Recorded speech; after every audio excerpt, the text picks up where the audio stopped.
Okay, back over here in the words of the Arizal, who explained really the words of the Arizal should really find a lot of favor in our eyes, because they bring about an explanation that is really palatable in the concept of free will, which Yediyah Hashem has foreknowledge, and yet we have free will. So the Arizal's main thrust and his concept is that there really is no contradiction between the two things, because there's the existence of Hashem outside of this world, which is nothing to do really with the physical world that we are a part of, and then there is the physical world, which in a certain way HaKadosh Baruch Hu has chosen, exactly how mystically, Kabbalistically this works, but Hashem has chosen to kind of constrict himself in order to allow us the opportunity that we should have free will and the ability to choose in our lives. So up there, beyond the physical world, which was where HaKadosh Baruch Hu was before there was a physical world, in that world Hashem knows everything. And that's expected because Hashem is omniscient. He's almighty, all-powerful, all-knowing. And therefore, to say that there's something that Hashem doesn't know is limiting the power of Hashem. But in this world, the fact that Hashem wants a world of free will, He had to create a world in which it will be possible for us to have free will that will not conflict with HaKadosh Baruch Hu's foreknowledge. So that means that in this world, so to speak, Hashem's foreknowledge is beyond it. So we're really only dealing in a world where there is free will. And therefore each and every one of us is confronted by choices and challenges and difficulties and situations that arise, and we have to then come to our senses and make a decision. Am I going this way or that way? Am I going right or left? Am I going forward or backwards? Am I making a choice that's grounded in the truth, or am I making a choice that's grounded in deceit? What am I going to do? So that's, in my world, what I am struggling with in trying to make a decision. That's the world that Hashem has created for me. He knows everything already. That's in Hashem's world. That's not in my world down here. And therefore, says the Arizal, it's not a contradiction of forces, it's the reality that HaKadosh Baruch Hu has created so that He will, of course, always know everything, but we down here will have the ability to make our decisions and our free will choices. And that's what he goes on to conclude this chapter. He says like this: we have real options. The openness of the universe is at the heart of creation. Meaning that Hashem opened up this world so that we should be inside of it and have decisions that we can make. That's the whole crux of this creation that He made. Its deepest axiom is the idea that Hashem hides or contracts His oneness in order to allow creation that is at some level independent of Him. So it's like a miraculous thing that God has done. Nothing exists without Hashem. And we call Him the Mekayim Shel Olam. He's the place of the world, which means, to an extent, the world is like resting inside of Hashem. At the same time, the only way that we could have the ability to have free will is if HaKadosh Baruch Hu contracts Himself and He allows the world to operate like independent of the foreknowledge that it's acting independent of the foreknowledge of Hashem. It's not acting independent of Hashem, because everything is happening because Hashem is willing it and He's pushing it and He's making it and He's running it. But if His foreknowledge would get in the way of this world, then it's true, you'd have no free will, because everything was already determined by Hashem. So the Arizal is saying, in this world, we're not dealing with His Yediyah, His foreknowledge. In this world, He created a vacuum of space that we exist and we can make decisions. So to be sure, how Hashem contracts or limits Himself is a deep mystery. We'll never understand that. How Kodesh Baruch Hu can do such a thing? How does someone that is omniscient, omnipotent, that is all-powerful, that it takes up every ounce of space in the world and the universe and so on and so forth, how can He contract Himself? You'll never really understand. So there's always going to be something that's beyond human understanding that forms the basis of our free will. So that's beyond. You understand? You can't understand. What could you understand? I'm a member of this world. What does it mean to be a member of this world? In this world, there are situations that will arise that call upon me to exercise my free will. That's what it means to be part of this world. And therefore he says like this, that the point at issue is not whether Hashem's knowledge is perfect at an absolute level or whether free will exists in the human realm. Because we're saying that's the given. Hashem's foreknowledge is absolute in His world. And we are living down here in this world. In the human realm, we have free will. But rather about where to set the limits that make it possible for us to talk about this mystery. Meaning, if we don't have some kind of understanding of how that works, so then we can never really explain the mystery of Hashem's foreknowledge and our free will. So what are the boundaries over here? So he says like this, if you say that Hashem knows everything in advance, so then that should obliterate all degrees of freedom. And yet, we have room to move. So meaning we see that we have room to move inside this world. We can do things. You can play, you can, if you want to test it out, you can, make a choice one day to do one thing, and then the next day in the same exact situation, or 3 days down the road in the same exact situation, you could choose to do something else. Meaning you understand that there's nothing pushing you to do that. You are using whatever's inside of you, that ratzon, that will, that desire that you have, you are using that to make the choice that you want to make. Meaning, as far as we know, there's nothing pulling the strings. There's no puppeteer upstairs that's pulling the strings and saying, do this and do that. It's you, when you're aware of what's going on, the internal battle, the struggle that's inside, you're actually choosing to do. And therefore, he says, so he has somehow limited the effects of his knowledge to give us that space. Meaning, while I'm making a decision, in Hashem's realm, He still knows everything. So that means that if His foreknowledge would be in the world right now, then you would have no choice, because He's already dictating what's going to be. So somehow, this is the mystery of free will and God's foreknowledge. Somehow, He's been able to make some kind of a separation from the foreknowledge that He has so that this world could exist, so that you, on a Monday in Los Angeles, California, can find yourself in a situation that requires a decision to be made, and you're going to make free will, and it has nothing to do in contradiction with the fact that in God's world, everything is already known. So the question is, how much space has Hashem actually given us? To what extent is the free will? Is it better to say that our freedom is not as real as it appears? Or is that not accurate? This is the arena in which the commentator's discussion takes place. Now what Rav Tatz is about to say is that even though that we had, up until this point, like 6 previous opinions, so to speak, of exactly how free will is going to work, and some of them seem to be completely in contradiction of each other, and they get lambasted by some of the other commentators, like, how could you even say such a thing? The Rabbi Tatz is going to use this understanding of the Arizal to explain that every opinion, no one's really arguing with the idea of foreknowledge and free will. The argument is how much of the free will has Hashem given us in this world. And so he explains like this. Remember, the first and perhaps the most fundamental opinion in the world of free will is the Rambam.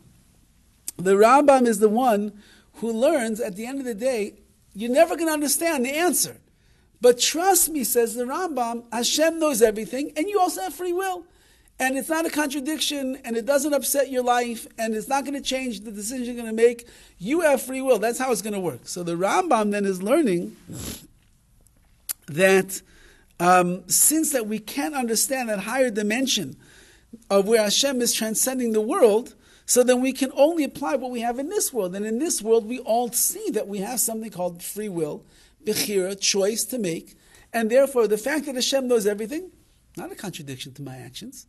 Meaning, that you use the words of the Arizal to explain that yes, Hashem, of course He knows everything, because there's an existence of Hashem outside of this physical world. In that existence with only Hashem, He knows everything that's going on. Down here, it's your world. Down here, it's your actions. Down here, it's your decisions. Down here, it's the challenge that you are going through. So the challenge that you are going through in life, the difficulties of making the right choice, that's up to you. So we can know our will and its range of freedom, but we can't know Hashem's essence.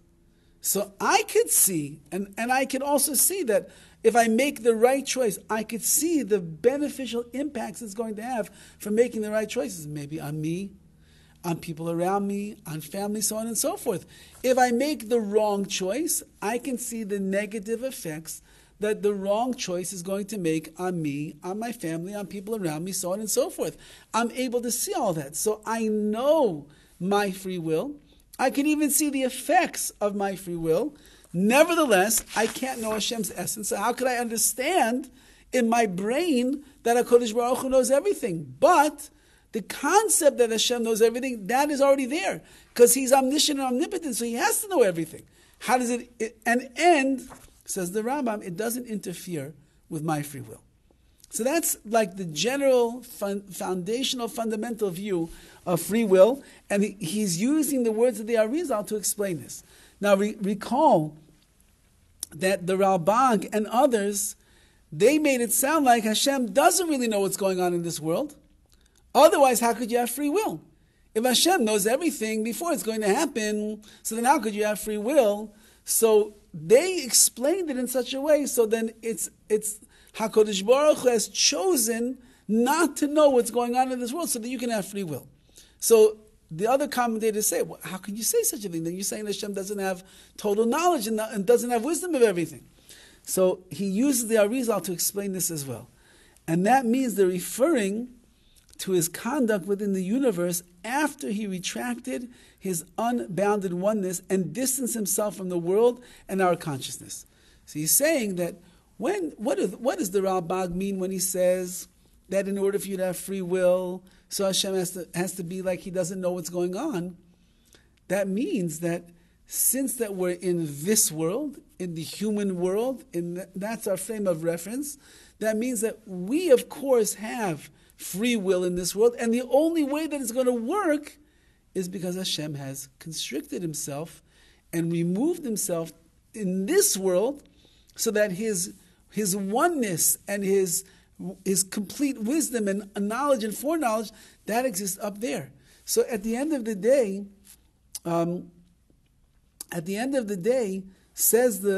he says here in the finite world we exist, good and evil exist, and we can choose between them. That's the world that we live in. Everybody sees. There's good, there's bad. There's right, there's wrong. There's blessing, there's curse. There is purity and impurity. Everybody sees that in this world. That's the world that we live in.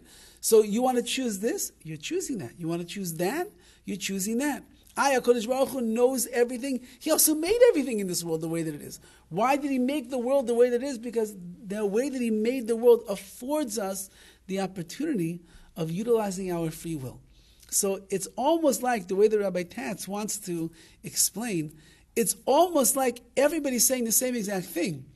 They're kind of just coming from different sides of the coin. Meaning the Rambam is learning that free will is such a powerful force in a person's life, you'll never really understand the contradictions, so don't even bother, just focus in on the fact that you have free will. But of course Hashem knows everything. And the Rambam and the others are saying, true, the Rambam is true. But keep in mind that the only way that we can have this free will down here is because Hashem has done the mystery of constricting Himself and removing Himself, so to speak, from the world. Which means that at the time that I'm making a free will choice, it's as if HaKadosh Baruch Hu doesn't have that foreknowledge at that moment to know what you're going to choose. Otherwise, how could you choose? So Hashem's realm of foreknowledge is up here. Our free will choice is down here. And therefore we're making the choices. And it's not a contradiction at all to the fact that Hashem knows everything. So it's really almost at the end of the day that according to the Arizal, everybody's saying the same thing. They're just coming from like different sides of the coin and the spectrum to be able to understand. But at the end of the day, everything is, Hashem of course knows everything.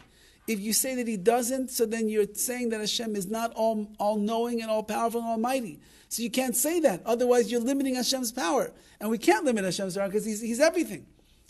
But at the same time, we have choice. How do we have choice if Hashem knows everything? Because in this finite world that Hashem created, for the purposes of giving us free will, because every time that we make a right decision, we're going to be rewarded. Every time we make a negative decision, there's going to be consequences. And that's how we're going to be measured in this world and the world to come. So therefore, he made an environment that facilitates this mitzvah over here and this power of BECHIRA, of free will. But he still knows the final outcome. Of course, he knows everything. He just gave us the choice. But at the end, he knows we'll do X or Y. Otherwise, he doesn't know. But again, the easiest way to say it is, like we saw in previous opinions, is that the fact that he knows what's going to be the ultimate outcome doesn't change what I'm choosing, because he's able to see already. Right now, he's watching everything. He's watching past, future, present right now. So right now, today, he knows what I'm going to choose tomorrow, because tomorrow is already in the mind of Hashem. But that's my choice that I'm going to make. Anyway, I find it fascinating the way that he brings it down, because that means then that really we're all the discussions are on just talking about the same thing. It just really depends on the perspective and what you decide to focus on, how you're going to explain the contradiction, which at the end of the day, says the Arizal, it's not a contradiction. The Rambam would say it's not a contradiction. The Rabbi would, it's not a contradiction. It's a mitzvah, it's a reality. This is the way that Hashem has set up the world. Okay, we still have, believe it or not, there's still a few more commentators over here to try to explain in some deeper ways what exactly is going on. Well, we actually still have like a good 13 pages of this chapter to go, and we'll start next time with the Or HaChaim, who's one of the classical commentators on the Chumash. No, so that's the beauty of this. They're all right. They're just coming from different vantage points, which is always the beauty of Torah. Like, we're all sitting in the same room right now. We all admit that we're sitting in Makar Chaim on 5180 Avinasi, and we're sitting in the main shul. But all of us have a different perspective of what this shul looks like, because we're all sitting in different places. So I'm looking out at the entirety of the shul. You're looking towards me, and you just see a small piece of the shul. But we're all seeing the shul, and we all know where we are. So the beauty of the understanding of the breadth of Torah is that all of these sages that have come along throughout history, they're all sitting in different places in that ultimate base midrash, that ultimate study hall of the Torah. Some of them had a broad, a very gigantic vision. So therefore they were able to see different components that other people couldn't see. Some of them, their vision was more limited. They still saw where they are. They still saw the truth of the Torah, but they couldn't always see all of the whole panorama and all the vistas that were there. So the Arizal was a giant of his generation, and probably a soul, they say, that goes back hundreds of years before that.